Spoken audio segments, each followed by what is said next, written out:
Shalom. I want to start by giving all praise to Yahweh, Ba'asham Yahushai, Baruch Kodash, double honors to the apostles and elders of Great Millstone for teaching us the scriptures, among other things, and salutations to all Akim across the earth for doing this work in sincerity and in truth.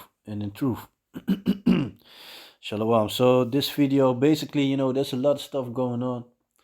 You got this Silicon Valley, the bank that went out. So people losing money. There's another story about another bank in Swiss, I think. Swiss bank, yeah, in Switzerland.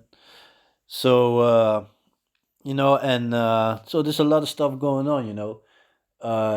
Russia's teaming up with China, America with Taiwan. North Korea is ready, for fight. Is ready to fight America. Showing off his missiles. Even Turkey, they are showing off. They took some fighting planes out of their hangar and showed it to the world. So people getting ready for war. Rumors of war. So these. We are in those days. Basically, let me just read the scripture first. So this is the book of Romans, chapter 13, verse 11. And that knowing the time, that now it is high time to awake out of sleep, for now is our salvation nearer than we believed. Yeah, because the scriptures are very clear, concerning all these things that are going on.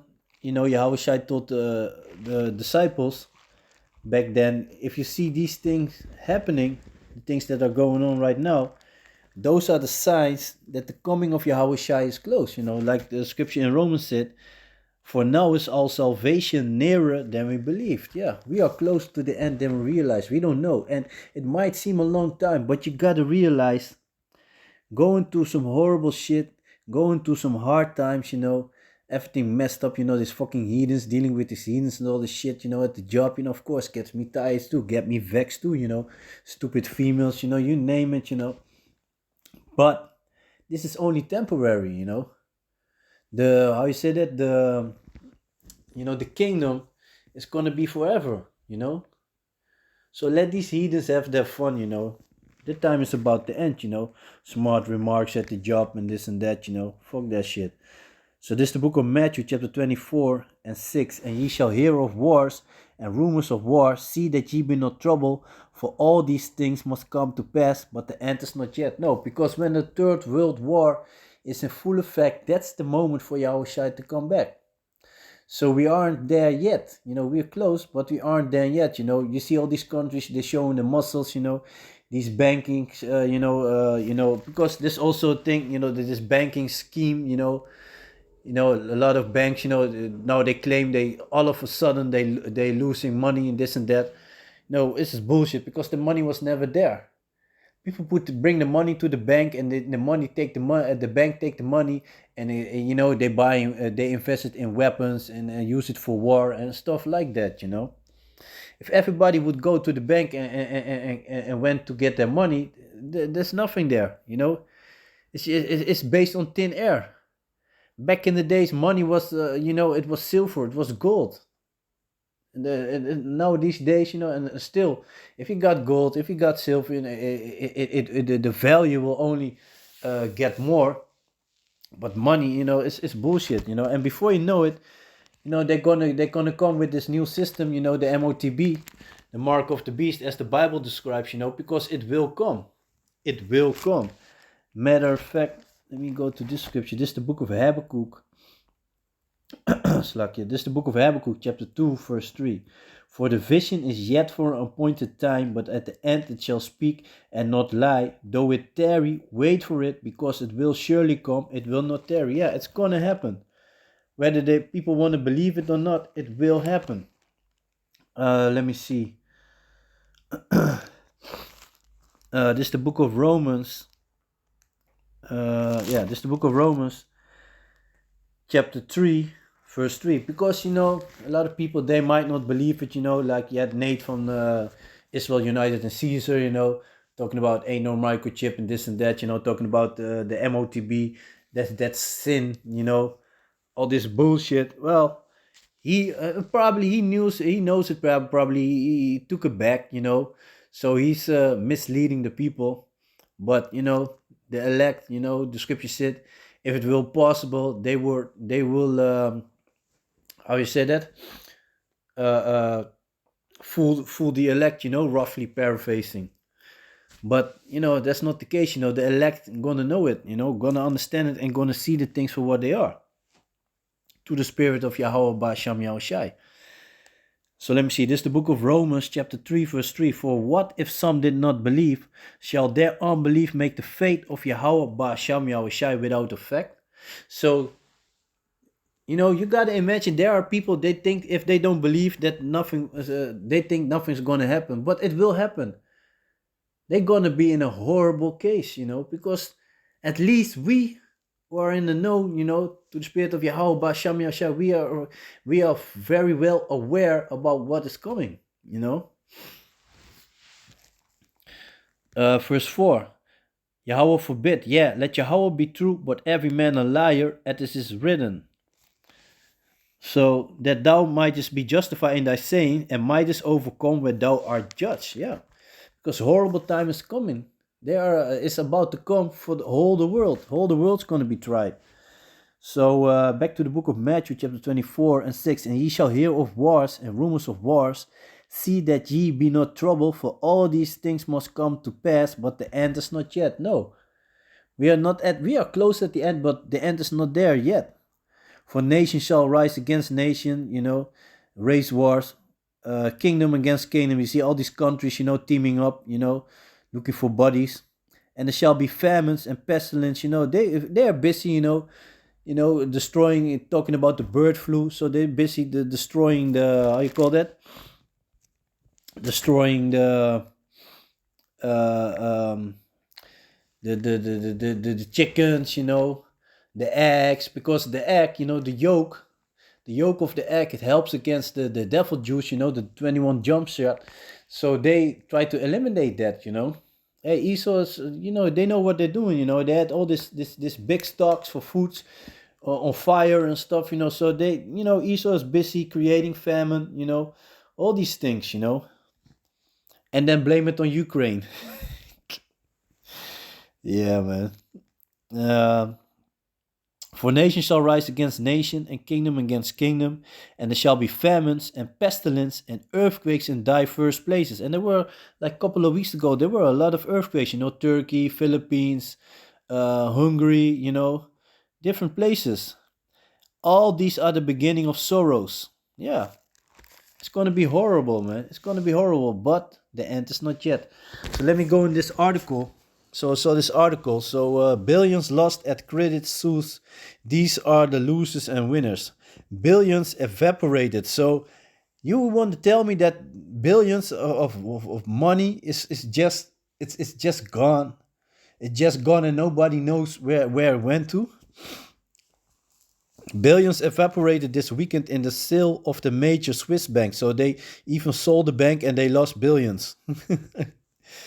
Of the major Swiss bank Credit Suisse. But who exactly lost money after this debacle? The savers, the Swiss taxpayer, the banks, shareholders, or other investors?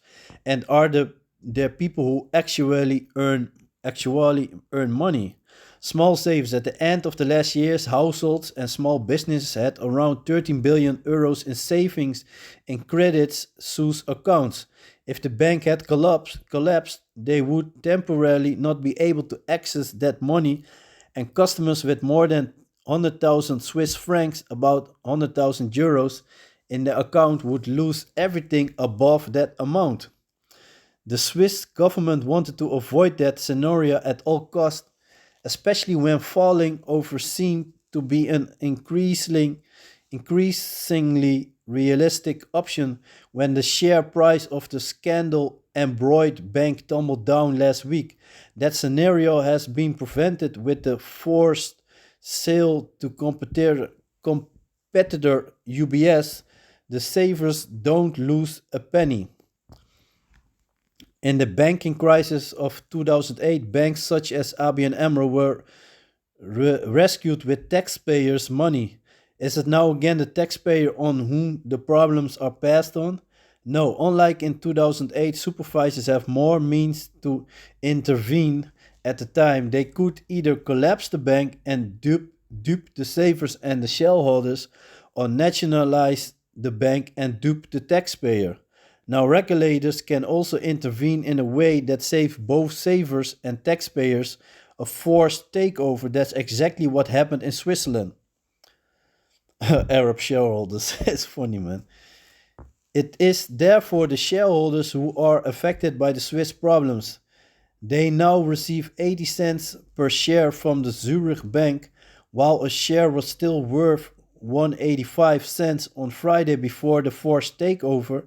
The deal will have been received with gritted teeth, especially in Saudi Arabia and Qatar. The largest shareholders, Saudi National Bank, saw the value of its share plummet by more than 113 or 410 million euros in a weekend. Qatar's sovereign wealth fund saw more than 280 million euro evaporate. That's an act of war, man. The bank had hardly any Dutch shareholders. Pension provider PGGM, which managed the pensions of 4.4 million Dutch people, has a small amount of shares. The executor loses just over €1 million. Small chance for a fund that has about 230 billions under its care. The biggest losers are not the bank shareholders, but the holders of the so-called subordinated bonds. These are specific type of loans that Credit Suisse has taken out in the current takeover construction. Those loans have become worthless. Credit Suisse had borrowed about 16 billion euros through this type of bond. It seems that Swiss pension funds in particular are affected, says analyst Corny van Zyl. They are displeased. The effect for Dutch pension funds and banks appears to be minor. The Dutch Civil Servants Pension Fund ABP and healthcare funds PFZW have announced that they have no subordinated bonds from Credit Suisse. They do have other types of loans outstanding to Credit Suisse. How much they are worth less is unclear. Dutch banks are also very unlikely to have any subordinated loans from Credit Suisse. After the 2008 crisis, the regulations were adjusted in such a way that it is not interesting for banks to have this type of loan from other banks. Insurgere Aegon will be hit. The company has a small portfolio of 3 million in subordinated bonds.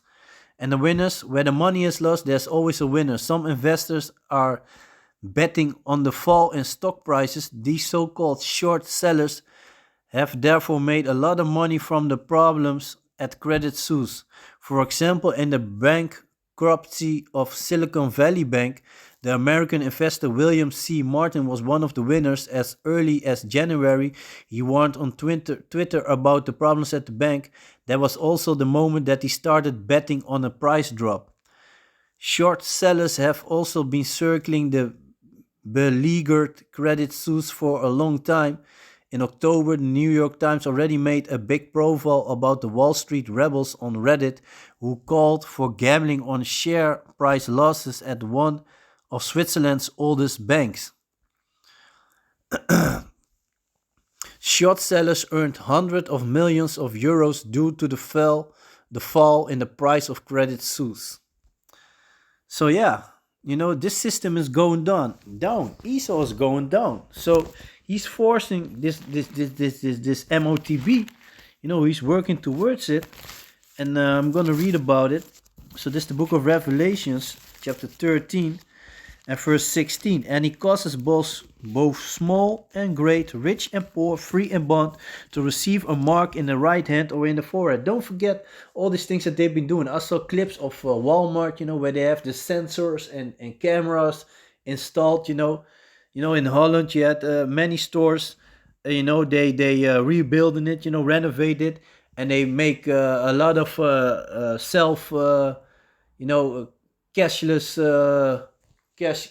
self scan cashiers, without the cashier, it's completely automatic, and they leave like one or two cashiers, so there's going to be a long line there, so basically force you to do it, without cash, so yeah, before you know it, during the C19, they already set the system up, with the QR code, if you need it to enter into a restaurant or whatever, or fly a plane, so the system is there. The system is already there and working. And verse 17, and that no man might buy or sell save he that had the mark or the name of the beast on the number of his name. Here is wisdom. Let him that had understanding count the number of the beast, for it's the number of a man, and his number is 666. Yeah. And don't think if you're gonna put it in your left hand that it is not the MOTB because you put it in your other hand. No, this is the book of Revelation, chapter 14, and let me see, verse 9. And the third angel followed them, saying with a loud voice, if any man worship the beast and his image, and receive his mark in his forehead or in his hand, the same shall drink. So it doesn't matter where you do it, You can put the C hip in your ass, but you're still gonna burn for it, The same shall drink of the wine of the wrath of Yahweh, which is poured out without mixture into the cup of his indignation, righteous anger, and he shall be tormented with fire and brimstone in the presence of the holy angels and in the presence of the Lamb, which is Yahweh Shai. So yeah, I'm gonna leave it like that. So, it's another sign, a lot of stuff going on, like I said, showing us that we are in the final days.